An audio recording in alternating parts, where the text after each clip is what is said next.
Hello everyone, Vishnupriya Joy tours తరపున మేము ఇక్కడికి సిమ్లా మనాలి టూర్కి వచ్చేసాము. ఈరోజు మనాలి నుంచి 72 కిలోమీటర్స్ దూరంలో ఉండే కక్సీ ప్రాంతానికి వచ్చేసి అడ్వెంచర్స్ చాలా బాగా ఎంజాయ్ చేసాము. ప్రతి ఒక్కరు కూడా ఇక్కడ ఉండేటువంటి పార్టిసిపేట్ చేసి చాలా బాగా ఎంజాయ్ చేశారు. Thank you.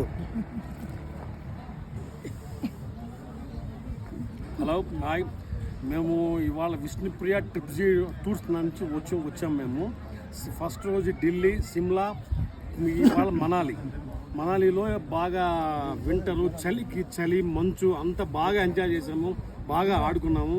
మా ఫ్యామిలీ మేము వచ్చిన ట్రిప్ మొత్తం happy. We are very very very very very happy. River పక్కనే రూమ్ వచ్చింది. ఆ రివర్ సౌండ్ వింటా ఎంజాయ్ చేస్తా చాలా బాగుంది. Night camp fire, dance,